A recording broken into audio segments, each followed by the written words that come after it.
So tonight we're taking an in-depth look at the year 1997 and what it meant for the state of hard rock and heavy metal. As usual, there's an overabundance of new music, shifts and trends galore, and some really, really killer events that took place. So we're going to get into it right now with my co-hosts Bill the Rager and Ian O'Rourke, talking about some of the trends that happened in this year. I mean, guys, I think it's pretty evident here, like the 80s hair bands. I mean, they've been leaning out over the last couple of years, but it's just dead. And, you know, what was left in, let's call it the grunge era, that kind of closed out too. I mean, the one big thing that we saw on record was Soundgarden officially called it quits that year. But really what we saw was sort of this post-grunge domination, which became like the top genre of music. This was what was all on the radio now. And you have this kind of new metal and modern rock, and it's very like splintered in the styles. But this is the stuff that was gaining the notoriety, getting the airplay on the radio. And these are the ones that are, you know, new kids coming up are now watching these bands, and they're starting to come in on some of these concert tours and stuff. So, you know, Bill, what was your take on your experiences in 97? 97 was a weird year. For me, it was kind of lean because I like the heavy stuff. I like the classics, and it was kind of a lean year as far as, you know, some of the bands I was into. I mean, a lot of bands put albums out, but I just didn't. And I remember Bizkit was coming around, and, you know, just that was the shift. It seemed like everybody was into that kind of stuff. And, you know, I liked Soundgarden, but by the time they broke up, I didn't really care so much anymore. You know, I wasn't sad that the grunge era ended. It didn't bother me one bit. And the hair metal so much. By that time, I was never a huge hair metal fan anyway, but, you know, it was pretty evident that those bands were done. And one thing I didn't like about 97, it wasn't cool for bands to play leads in their songs. There wasn't a lot of ripping guitar solos. It was like uncool or something. Ian, off the air, you were kind of saying like it was hard to create an identity for this year, like where there was no real one genre or style of music that you could say, yeah, this is kind of what it is in this year. Like, elaborate a little bit on that point. Well, I mean, to extend on what Bill was saying, I mean, obviously, you know, we were all inundated with the new metal and the modern rock that was going on with the bands.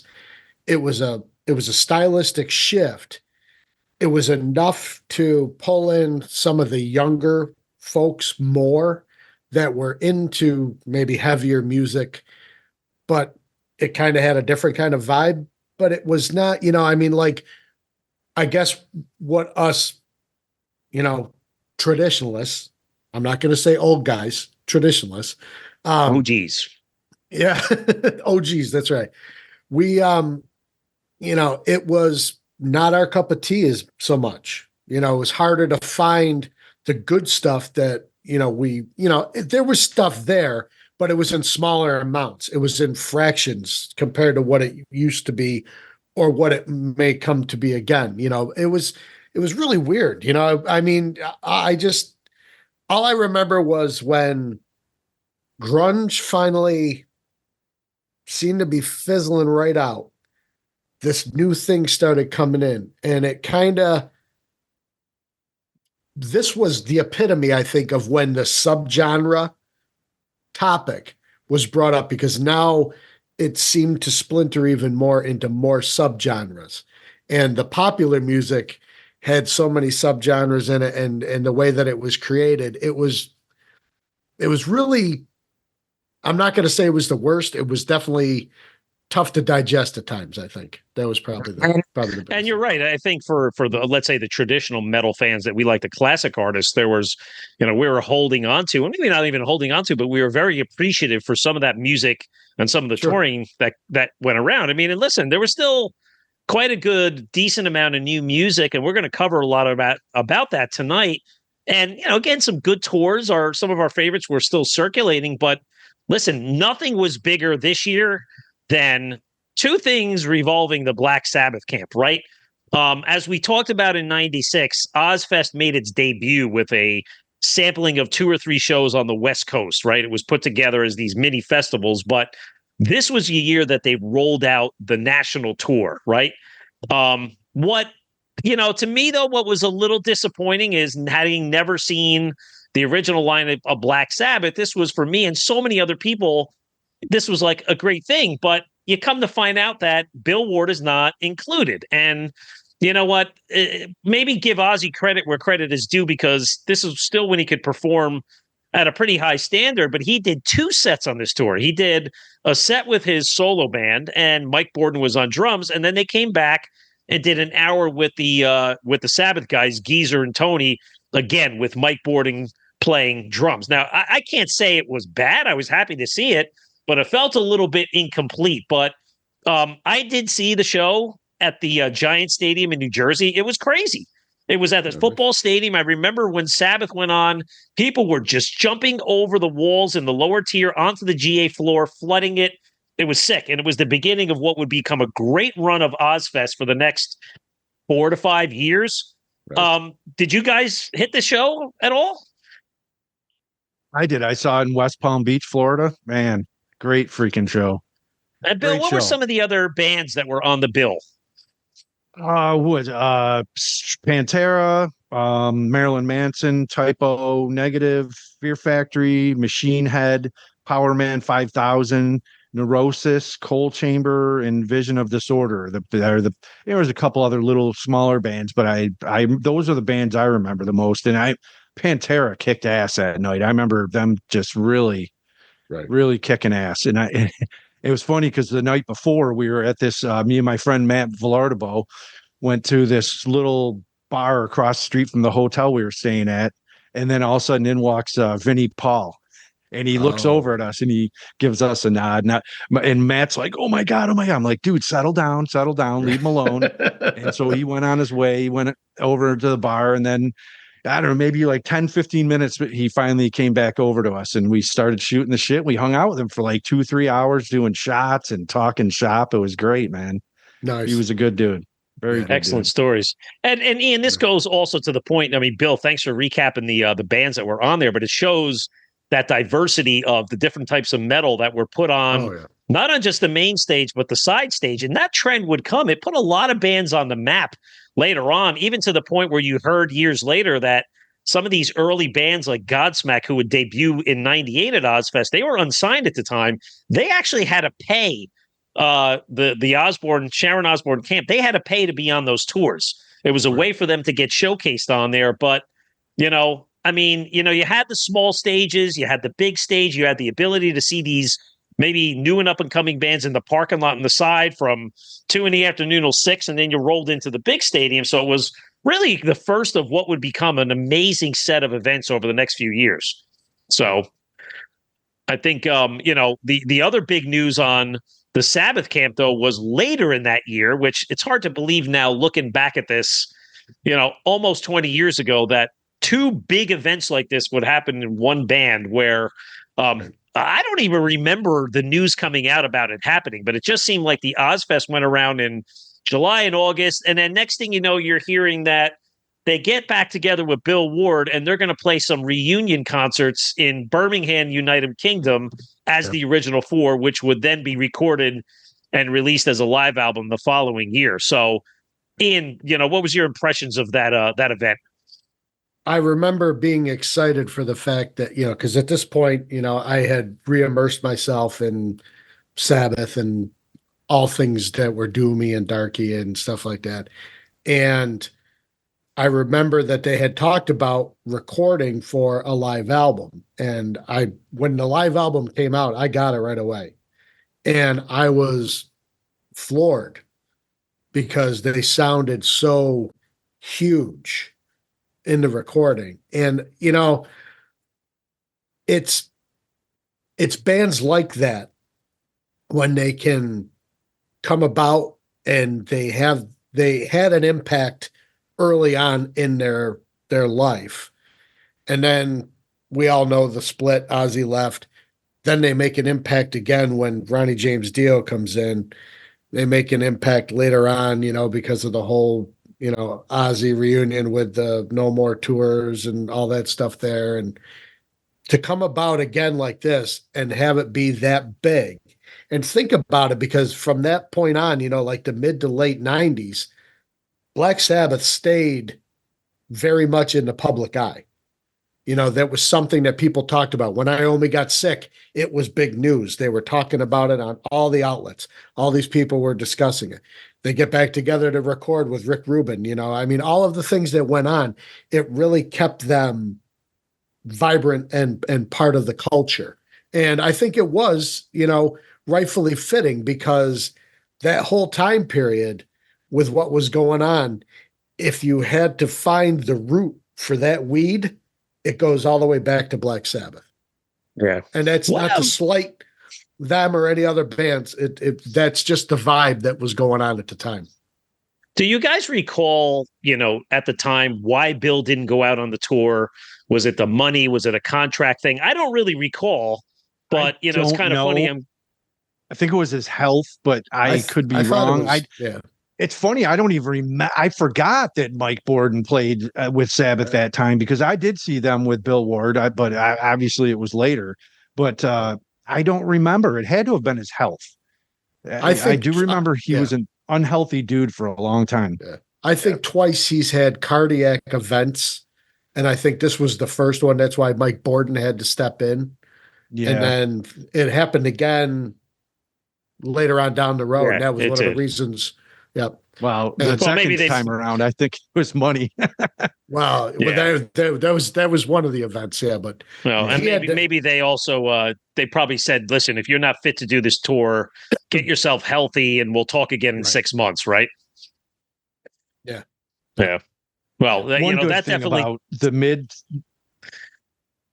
I'm sorry. I was saying one good thing about the mid 90s was between Kiss, the original Kiss, getting back together with the makeup and everything, and then Sabbath. That was like those two things happened in 96, 97, I think started bringing back this nostalgia in the late 90s and into the early 2000s. It was like it was a great resurgence for classic metal and hard rock. Yeah, we'll see a lot of that. As we get to, let's say, the year 2000, 2001, and a few more episodes from now. You're going to see a lot of these bands like Maiden and others coming back eventually. But, I think this Black Sabbath news was definitely the highlight of the year. But there were some other, big tours. Metallica toured. We'll talk about that. But, Ian, you're kind of our all expert on the 80s. I mean, we can name releases from, let's call the 80s bands on one hand, literally one hand. Yep. Slaughter, Y&T, Motley Crue, Whitesnake, and Dokken all put out releases. Yep. This was the end. This was the lowest point for hair metal. I think it didn't get worse. It only started building back up gradually. Right. Well, and the one, the only bright spot for, say, Motley Crue was the fact that they had pulled Vince Neil back into the fold, to their credit. I unfortunately was not a fan. I thought that they should have continued with John Corabi. I still go on record saying that the 94 Motley Crue album is one of the best records that they ever made, aside from Too Fast for Love. I stand by my word. I think it's a phenomenal album. I didn't think that this album was really worth much, and I didn't pay much attention to it when it came out. It just didn't sound like Crue. It sounded like they were trying to be something that was one of the alternative modern rock bands of the time. It was too much effort. Some of the stuff was all right. I will say, and Bill, you hit it on the head with that. When you get to this point, mid to late 90s, you start to see some of these bands, some of that we're going to be talking about as well, where they've adopted more modern tendencies to engineering, recording, instruments that they're using, or amplification, and stylistically adopted it into their own fervor. I have to say that the Endangered Species album by Y&T was a pleasant surprise. Meniketti got heavy on this album, but it sounds like Y&T heavy. It's got a really cool vibe, really cool guitar playing. It's definitely, you can definitely tell he's playing a Mesa Boogie, on this, for his amplifier. He's not rocking the old Marshall anymore. He's playing a Mesa Boogie. So, Yeah. but I definitely. mean, you're talking about like trends into, let's say, traditional bands sounding a little bit heavier, right? I mean, we're going to talk about the new metal trends in depth here, but I think, Bill, there's some bands that probably are in your territory where you can appreciate them a little bit more than Ian and I, but three bands come to mind. Hatebreed, they made their debut this year, Shadows Fall, and Machine Head. Now, these were not new metal bands. They were not traditional metal bands. These were, let's say, an offshoot of everything, but they were heavy. Any remarks or opinions on those bands hitting the ground in the late 90s? I wasn't, I saw Machine Head a couple times, obviously on that Ozzfest, and I saw them, I think previously with Slayer. And I wasn't a huge fan, and the main reason why is because Rob Flynn was originally in Violence, which was a great thrash band from the 80s and early 90s. And to me, it wasn't living up to the thrash that I was accustomed to. People dug it. I just really didn't. I don't know, whatever.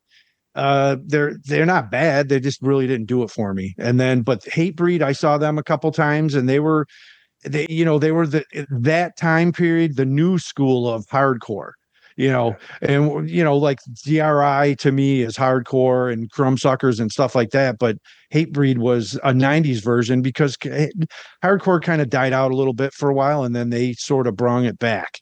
And they were good live, lots of good energy, and they always got crowds going good.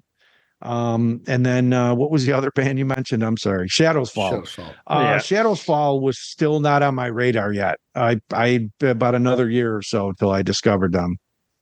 So, but again, this was it just reinforces the point that it was hard to put your finger on one or two or three subgenres of hard rock or metal.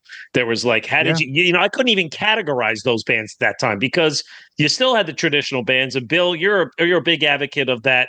Let's call it the dark metal or the death metal. I want you to take us through some of those bands. You highlighted some of your favorites this year were Immortal, 6 Feet Under, and a band out of Tampa called Assuck. So, this is your time. Take us through that category in 97 for you. All right. But before I do that, I want to there are some honorable mentions. A ton of great albums came out that year from Vader, Napalm Death, Malevolent Creation, Deicide, Obituary, Entombed, Fleshgrind, Edge of Sanity, Hypocrisy, Necrophobic, In Flames, and Dark Tranquility. And, some of those records are really good. Some of them, the Vader album was great. But anyway, I'm going to go into 6 Feet Under first. There were offshoot of, the singer Chris Barnes was from Cannibal Corpse, obviously. And the guitar player Alan West was in Obituary. And he was still in Obituary at the time, too. He was doing both bands. And Warpath is, to me, it's kind of a simple album. It's not really technically challenging in that way. It's just but it's memorable. I guess that's what I like about it. It was a memorable album. There's some great tunes on it. War is Coming, Animal Instinct, Death or Glory, which was a Holocaust cover tune, the old Holocaust from the early 80s. And anyway, it was produced by Brian Slagle, and it was the last album that Alan West was on from Obituary. But and the song 420, which here's some trivia. It's 420, 4 minutes and 20 seconds in length. And it was recorded at 4:20 p.m. on 4/20, 1997. Can you imagine what that song must have been about? But I will say that song starts out with probably one of the worst screams in all of death metal. It's awful. Sorry, Chris, but that scream is terrible. But anyway, it's got some good solid mid-paced, some fast-paced basic death metal, and it's a good grinder, good headbanger. Nice. And then the next album up is Assuck, Misery Index, and I didn't really get heavily into this band, but this album is like it's a death grind classic. People freak over this album, and it's actually pretty hard to find. If you can find the CD, it's like finding a little piece of gold because it's usually goes for about $100. But anyway, it's a 15 songs ripped out in 16 minutes. It's a blazer. It just rips from start to finish, and there's lots of technical crazy guitar work and drums. Drums are fast and crazy, and some sick guttural brutal death metal vocals, but it's good stuff. Good pit music. And ironically, they were from St. Pete, Florida, but I don't ever remember them playing there. I don't remember them guys doing any shows in that area. I could be wrong, but I never did see them. And then up after that is Immortal with Blizzard Beasts. And that's it. This album's another one. It's a ripper, just rips from start to finish. It's their fourth album, and it's just fast, brutal, bombastic, killer fucking headbanging. It's got some good, crazy guitar parts. And, it's black metal, which is an acquired taste, like death metal is too. But black metal is even more of an acquired taste, and I'm not a huge fan of it, but I do like some of it. And this album particularly was probably one of my favorites of theirs. And the title track is a great song. Sun Sank, Battlefields, Mountains of Might has a cool little part in the middle that they kind of show their songwriting ability, which is, you wouldn't think from a crazy black metal band. They actually started showing a little bit of some melody, I guess you could say. But Nice. but the vocals, they're an acquired taste. They're more in the than they are in the, Yeah. so it's not everybody likes that stuff, but I do. And I know some people, they like black metal more than death metal, but that's, it's all good. Sure. So anyway, that's my little take Okay. on that era. Seems like there's a little more consistency in that subgenre of metal versus some of the other things. Right. Ian, one of the shifts that we saw in this year was on the prog side of it, and let's say the morphosis of symphonic metal. I mean, I forgot this year. I mean, you're always thinking bands like Dream Theater and Symphony X, they always seem to be coming out with an album every other year. But then some of these bands like Nightwish and with them Temptation, even Hammerfall, that they made their debuts in 97. So, and this is a trend that would continue to grow and become very, very popular, outside of the US, mainly in Europe and probably Asia Pacific. These bands are humongous. But I forgot that this year had these bands out there. So what was your impression of bands like Dream Theater at this time? Well, one of my favorite albums by them is actually Falling Into Infinity, which came out this year. Derek Sherinian, it's his first appearance on keys with them. It's been cited by most of the fans as being their most prog sounding album. It's definitely got a little bit more restraint in maybe the overtly metal, like when you look at what comes afterwards, they definitely ratchet back up and get into the heavier side of things. They still remain heavy, but this has got a little bit more of a flow. But I want to touch back real quick on Glory to the Brave, because I was walking into a record shop and I was looking for some new music and I didn't know what to get. And I'm looking at all these things, and, there was the Immortals and there was all of these all over the place. And then you've got all of the new metal bands off to the side here. And I'm like, Jesus, I don't know what the hell to get. And I just happened to look on the end cap of the one display, and there was Iced Earth, and then there was Hammerfall. And here's this dude in his armor with a big old freaking claymore sword on the cover. And I go, oh, that looks really promising. Let me try that out just for something different.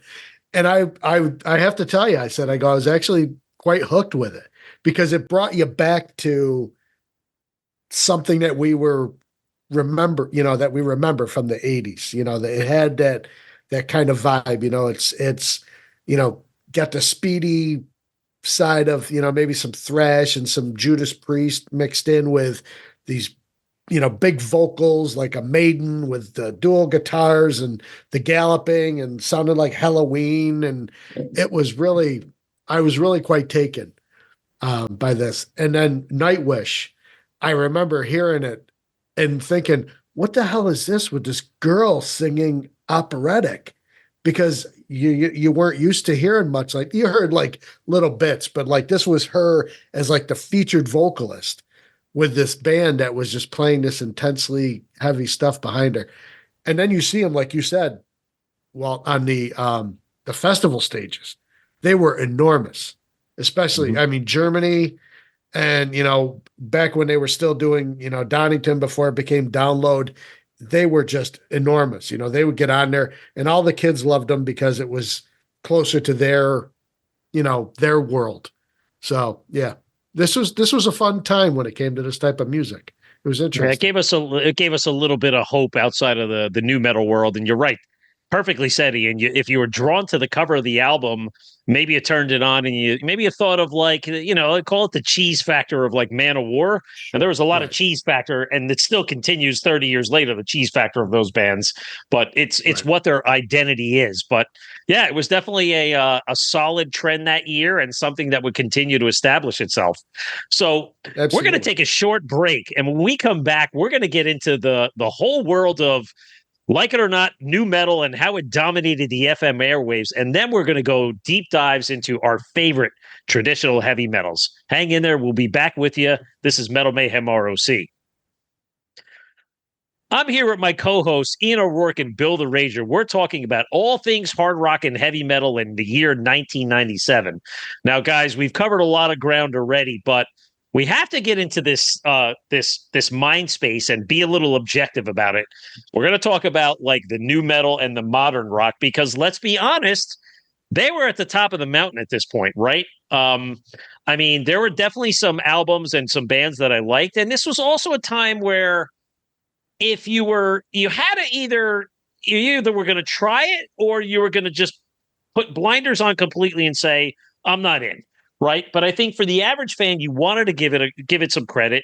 You're at work, these radio stations are on, people are talking about songs, you're hearing them all day long, and you kind of like have to go with the flow a little bit and give it a shot. Right. So we got a lot to cover here, but I think of bands like probably the biggest of these years would be the Foo Fighters. They released The Color and Shape.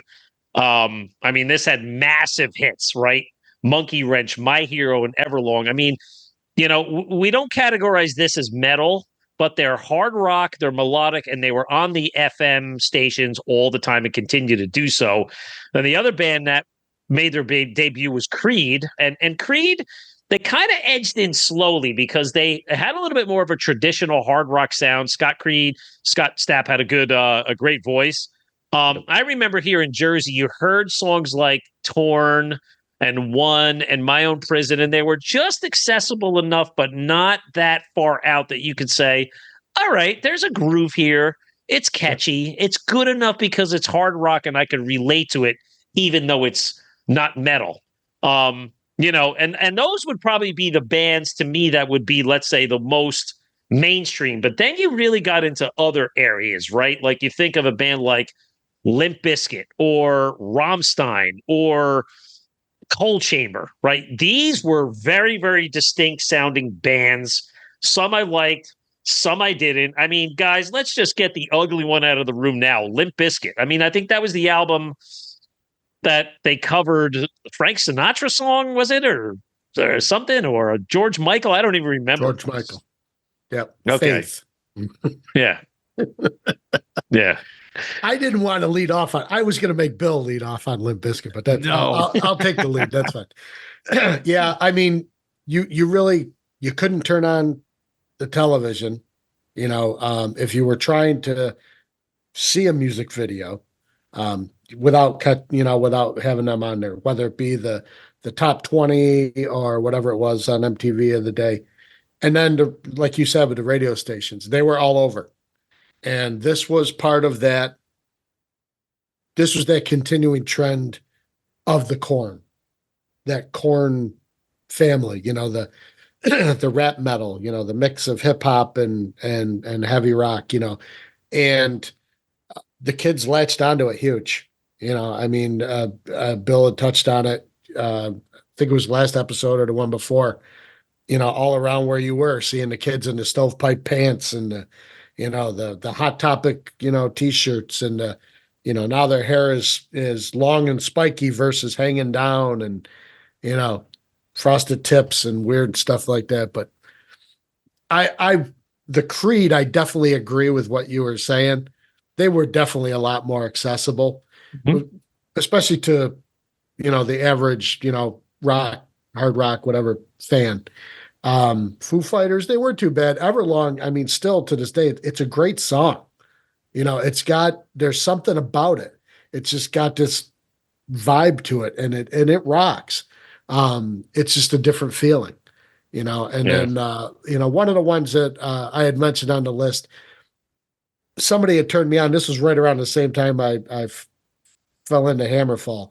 Sevendust. They released their self-title, and they didn't get really big until the next album, which had the Denial was the big radio single, but this had some killer songs on there, and it was enough of these other bands, but still different enough from these other bands in this genre.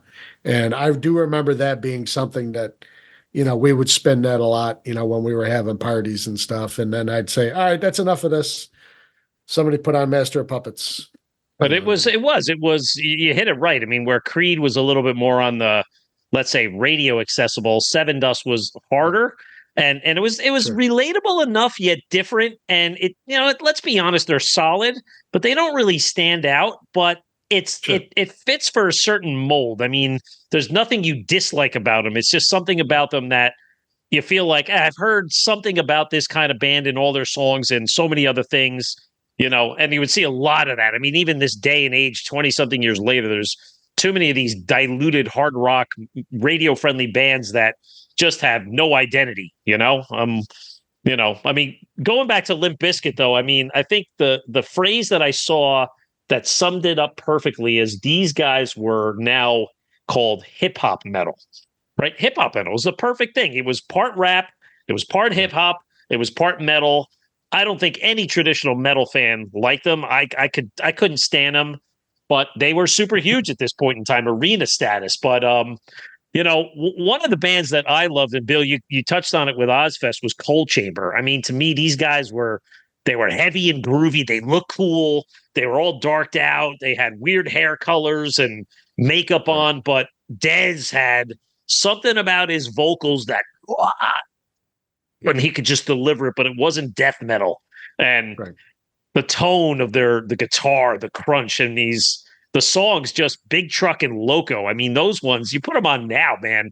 I get all happy hearing those songs anytime they pop on. Did you like Cold Chamber, Bill? I mean, it's funny because I saw Cold Chamber, Limp Bizkit, and Korn together.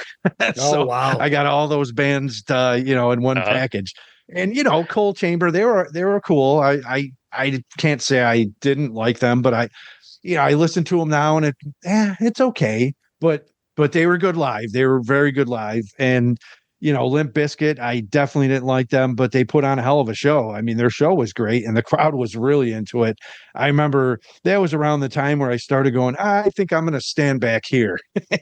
Right? That pit was insane. And for what, I don't know. I guess those kids wanted to get their aggressions out too. But no, it was a good show. It was fun.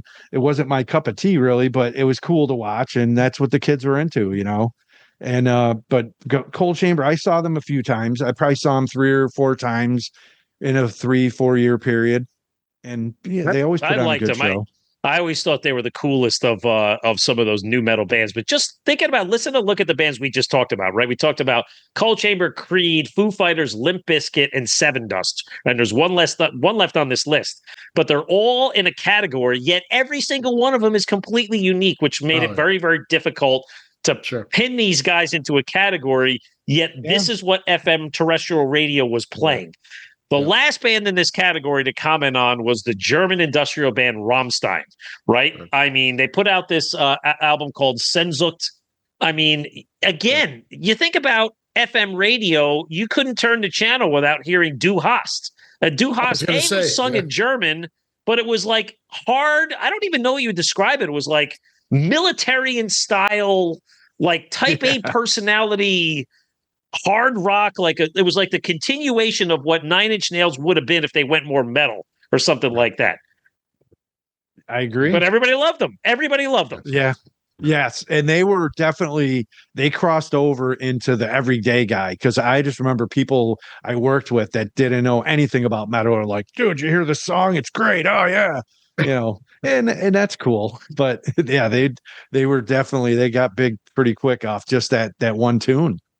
Now I don't remember, but I definitely know with Coal Chamber, they were another Roadrunner band, and I think Rammstein was too. And that's something that when you look at this point, you weren't having, um, like Columbia and Warner Brothers or Geffen. It was, you were starting to get this splinter. Like when Godsmack eventually comes out, they were on Universal, and you had Roadrunner, and then you still had Metal Blade, and you had Music for Nations. You had all of these other labels, and that's becomes a symbol afterwards for us guys, because you would go in there looking for particular labels to find your music on. You didn't automatically go to, well, I want to try to grab the CBS, or I want to grab the this or that. No, now you were going for, all right, let me see if I can find the Music for Nations, or let me see if I can find the Road Runners or something like that. So definitely, it was definitely a different time though, to go back to what you were saying. So And again, we'll see this in years to come. It was also a pretty short-lived subgenre where a lot of these bands were in and out within the next 2 to 3 years, right? And we'll see that as we'll see some continuation of these bands in the next 3 to 4 years, but by the early 2000s, a lot of them are done, one and done. But yeah, this has been good discussion, guys. We're really covering off a lot of territory here. But let's now take the fun part of the show, and this is where we get into like the traditional metal bands. This is the one where we want to take the deep dives into some of these albums. So I'm just going to get right into it. Aerosmith put out the album Nine Lives. I mean, you know what? My opinion on this one was another continuation of decent albums that they seem to put out every other year, but there was nothing great about the album. They had the single Falling in Love is Hard on the Knees, which I felt fell a little flat. And, honestly, there's not much to sustain on this album. I do love that song Pink. I thought that song was really catchy and a really classic Aerosmith song. But again, it was hard for them to maintain their presence, putting out a great album every 2 years. They've done it now 3 or 4 albums in a row, starting with Permanent Vacation. It's now 10 years later. Very hard to sustain that, but a decent album. Again, we appreciated they got back out on the road. They were touring the country again, and we could go see Aerosmith. Bruce Dickinson put out Accident of Birth. This was the debut with Roy Z on guitar. A very melodic album with some great, great songs. I know you guys love this album. Ian or Bill, you take this one. Tell me what you think of Accident of Birth. go ahead, Bill. Yeah, it's a great album. It's one I still listen to this day. And it was probably a long time where I didn't listen to it just because whatever. But overall, it really is a great album. It's heavy at times, and then it's melodic. But Bruce's voice, he's singing his ass off, but he has a bit of gruff to it at times. That's cool too. And no, it's an awesome album.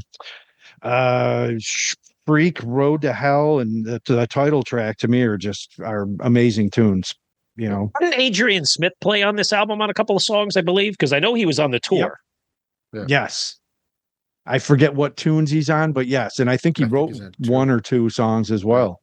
Yep. Yeah, because that was big news. I remember, Bill, you living in Jersey around that time. They played the Birch Hill nightclub on this tour.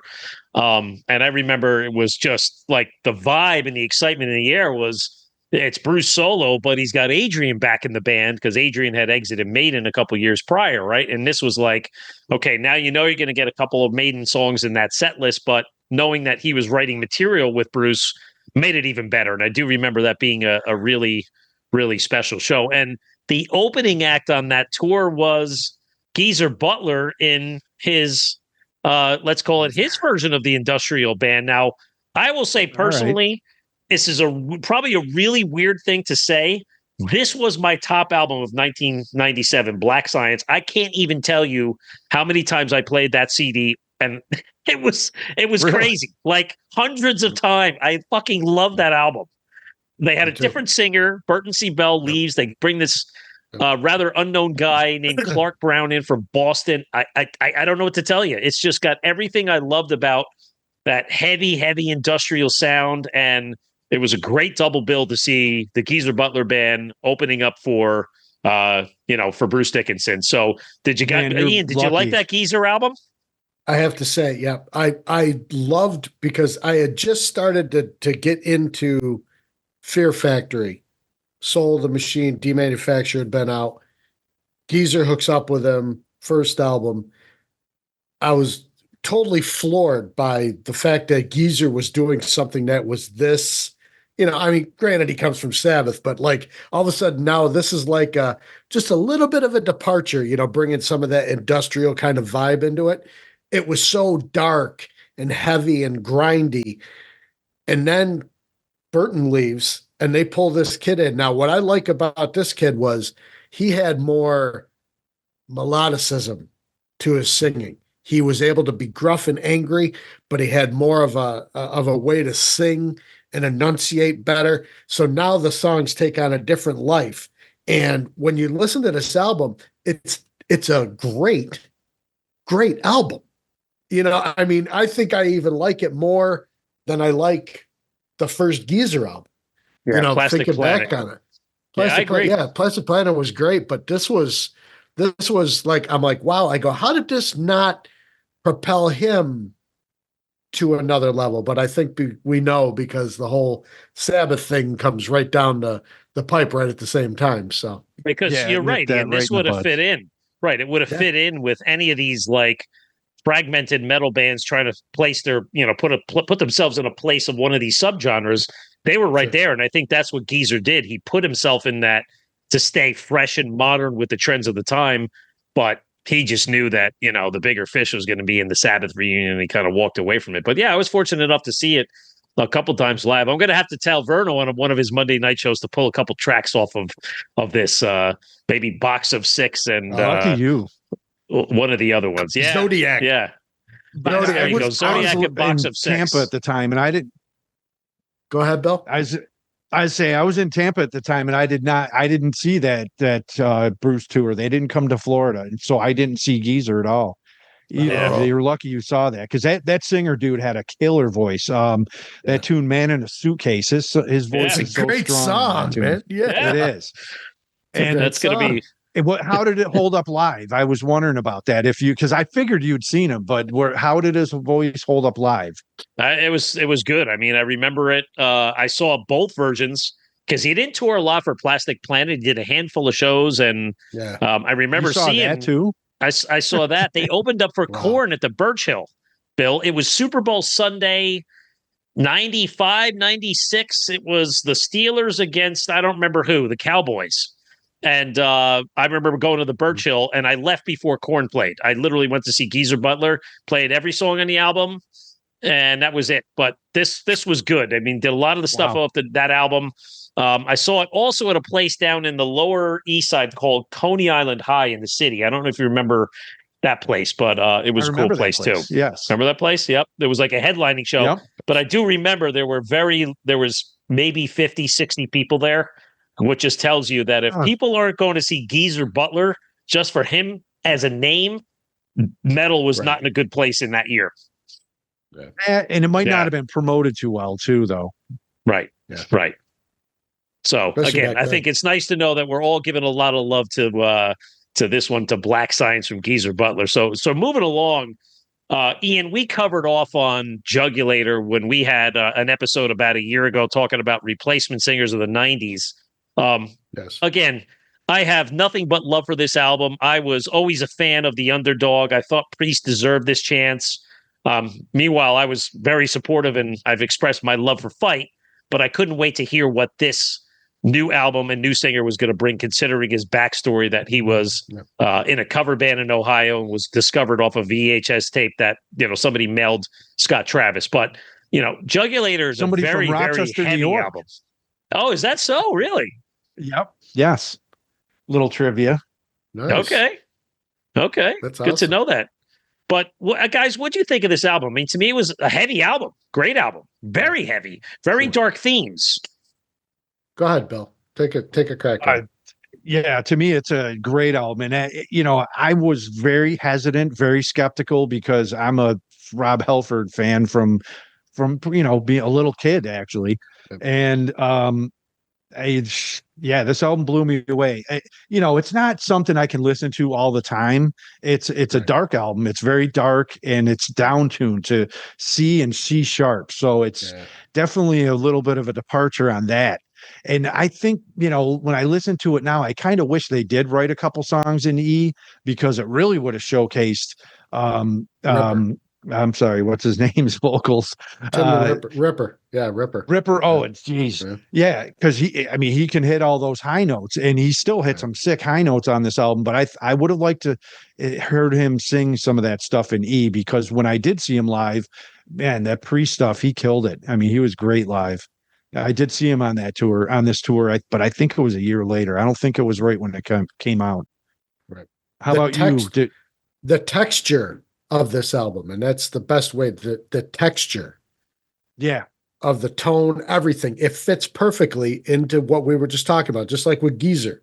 You think right about it, it's got that, it's dark, when you look at the cover, you're thinking to yourself, and it's like, that's the perfect cover. It literally is almost a dichotomy of what you're going to be getting into, the blacks and the reds and the fire and the blood and everything that's going on. And you start, when you start listening to it, I mean, I remember Burning Hell. Holy Jesus. And this kid's like, you're right, Bill. I mean, if they could have done something that was a little bit more akin to classic Priest, it would have been cool to hear, rather than him just doing the covers. But I think they were trying to get away from that too. Exactly. Though. I was going to say, but in respect of what's going on, I think they were separating themselves from what they were to be part of what is now. And that's what this album did. They did a good job of that. Yep. Those tours were great too. I mean, again, it was seeing them at the Roseland Ballroom the year later. I think it was 98 when they toured for this. I mean, again, just highly anticipated. Who's this new guy? And just getting a chance to see Priest out there after like 5 or 6 years of dormancy was great. And I do think their follow-up release, Demolition, that came out a couple years later, was very average at best. I don't like that one. I don't go and pull that one out. So this one was a special one to me. So I don't like it like this one. This one has definitely got more. It's got more attitude. It just fits. Certainly does. Now, speaking of attitude, at the top of the hour, we talked about, Bill made a great point about, some of the highlights of the decade were the let's say, the return of Kiss and in this year, Black Sabbath. But Kiss snuck an album out at us this year in 1997, releasing the album Carnival of Souls. Right? Now, this was tough because for a Kiss fan, or all of us being Kiss fans, your mindset is in the reunion. We saw them on the tour in 96. We didn't know what was going to happen in 97. They come back in 98 to do, the Psycho Circus tour, an album, but they sneak this one in. And it was almost like, well, I've kind of moved past the Bruce Kulick era, but I'm going to still buy this anyway and give it a shot. But I always had a problem with bands that released albums after they were already like done. I remember how much I loved Badlands. And then when they released the album Dusk, the third album, like 5 years after he died, I could care less. But you pull it out 20 years later, it's a fucking awesome album. Carnival of Souls, I just remember it being what would have been the next Kiss release, right? It was a natural follow-on to Revenge. It was heavier, and it took those sounds of like the best of grunge and metal, and it combined it. And that's really what the album was all about. I remember Jungle just had a cool groove to it, and that was really the only track I remember. Do you guys have any impressions of this album? to me, it's kind of a weird album. Like you said, I like when it came out of left field for me. It was like, what the hell is this? It was like right in the middle of their reunion, and but I mean, it's not a bad record. It's got some rockers on there, but it's very dark and dry. It's a dry recording. Yes. Toby Wright did the production and the mix, and he was more of a grunge guy. I mean, if you look at his body of work, he actually did do Fear Factor, I think, too. But most of his stuff was more in the grunge era. Well, Alice in Chains, even though I don't consider them grunge, but there was some other grunge bands on his list. But the tune Hate and what's that? Love Childhood's End. It's kind of a weird tune, but it's different. It's definitely different for Kiss.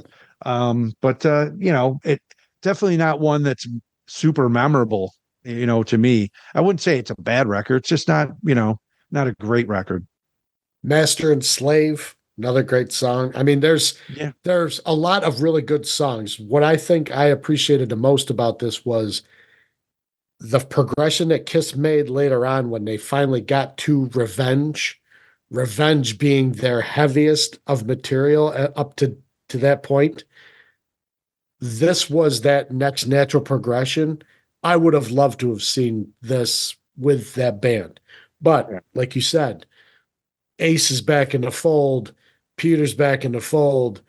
We're looking forward to what we knew, what we're nostalgic about. I did, though. I really like this album. And to me, this album fit in well, like the 94 Motley Crue album. It's almost like a left turn, but it fits, like I said, texture.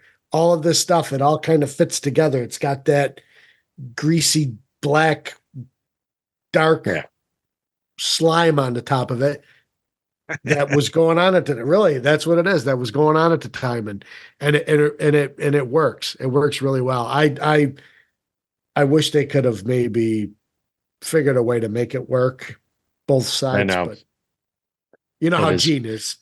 Right. Gene likes but his money. This was a sign of the times. Like if you would go to the Of CD course. store, you would buy a pile of CDs from a lot of these bands we've talked about and we will talk about. And again, unfortunately, because they were not an active living band at that point in time, they went to the bottom of the pile, Yeah. But definitely still worth calling out. Guys, a couple other releases this year that worth a quick mention. Overkill released From the Underground and Below. Killer songs, It Lives and Long Time Dying. Great album art.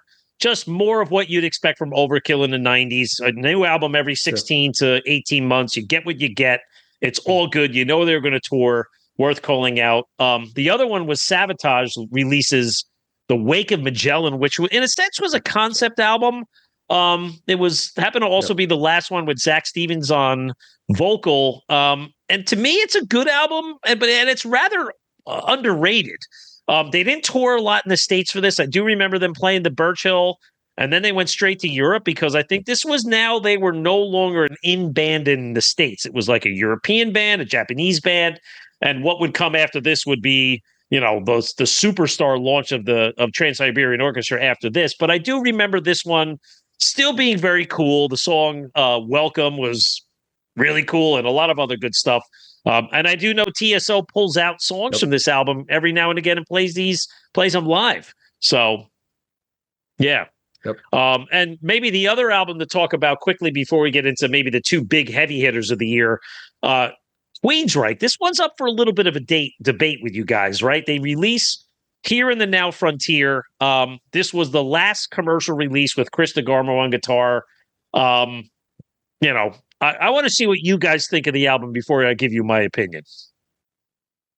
I'm going to jump in fast because being a huge Queensryche fan, this was like a major, major departure. I mean, you started to see the shift a little bit more as the 90s came into play. This is very much like we're listening to modern radio and we want to sound like all of these bands that are around us from Seattle. And it was really it was too much of a separation from what they were. I understand every band wants to experiment, but do your experimentation maybe in smaller chunks, not a whole album dedicated to it. It was just disjointed to me. It just didn't seem like Queensryche. It seemed like something else altogether. No, it's a good way to put it. Disjointed. I feel the same. It's like, again, it's not a terrible record, but to me it just doesn't it doesn't fit and it doesn't flow in the right way for me. I don't really care for it. No. Yeah. I was very disappointed myself. I mean, they were one of my favorite top 5 bands of, from basically Operation Mindcrime on, and you just expected a perfect product every time it came out, and they delivered. I mean, The Promised Land was a bit of a departure, but it was also a really good album. You just had to get reused to their adaptation of sound. This was even further. I remember going to see this show, and I was happy because I was seeing one of my favorite bands, but I was like, wow, I'm not really jumping up for joy, pumped to see this tour anymore. And, Chris would leave. And, to me, that was sort of the end of the pinnacle years of Queensryche. And they continued on with, replacement guitarists and putting out other albums. But after that, I don't think anything really stood up. And this was the beginning of it. So, but it is what it is. And it is part of our history here. So, hey, guys, there's a couple big ones left. The last two start with the letter M, and we know what they are. But Megadeth releases Cryptic Writings. I'll start this one off. I love this album. I thought it was great from top to bottom, had killer tracks, radio-friendly tracks, a lot of melody on this. And even as you get into the songs past the first 4 or 5, you get into songs like She-Wolf and Secret Place and Sin. These were really, really good tracks. And they toured heavily for this album, played a lot of the stuff live. I love this album. I think it was a much better follow-up from the predecessor album that came out in 94, I think it was. I can't remember what the album was, but I really love this one and played the shit out of this one. What'd you guys think? Go ahead, Bill. I don't hate it, but I don't love it. And I actually didn't really care for Euthanasia too much either. I saw him on that tour, and I saw this tour as well. I don't know. I think Trust is the only tune I can really remember from it. And that's probably because it got played on the radio. It's just one I didn't really jam a lot, I guess. I listened to it a little bit prepping for this, and it's funny. I'm like, man, I don't remember these tunes at all. So Risk was a bad album by them, but I mean, to their credit, a lot of these bands at this point, we're making some pretty questionable albums. This was at least a return more to form for them. Like you said, Lance, songs like She-Wolf. She-Wolf is a killer riff. It's just so heavy and it's just right in the pocket. It definitely feels a little bit more like Megadeth than what came before it, which was a note of happiness for the rest of us, I guess. Yeah. Well, it's good that we have different opinions on this, right? I like it. You're good with it, and Bill, you dislike it, but that's okay. That's how we're supposed to be. But that's how it's supposed to be when you're talking about it. But again, this was another one of those continuation of the Marty Friedman era albums, right? And I agree with you. When you get into the Risk is where it really started going south, and then of course the band would change and Marty would leave, and there would be a whole new cycle of guitar players and back to heavy form to come down the road. Yeah. So, well, this leaves us with one album left to talk about, one band, one set of tours. It's the mighty Metallica, right? And they released part 2 in the series. This is Reload. Bill, what was your impressions of Reload, from the album cover to how the guys look to the songs? It's definitely not my favorite. Again, I don't hate it. It's just, that whole era of Metallica. First of all, the radio station in Tampa at the time, which is still around, I believe, 98 Rock, just played the hell out of these songs. They just wrung every little ounce of sweat they could get out of them. Sure. And Fuel's a great tune to this day. They still play that. And I don't know. What's the other tune that's on there I like? I can't think of it at the moment, but overall, Memory Remains. And that tune's weird. It's got that weird snare thing at the end, the Right. old lady. Yeah. And I don't know. It just, by that time, I was not a Metallica hater. I never was. I mean, I know a lot of people dropped off after the Black album. Right. And when Load came out, it was, oh, I knew that they were posers, blah, blah, blah. They had to go through these changes. They wouldn't have survived this long had they not. So Correct.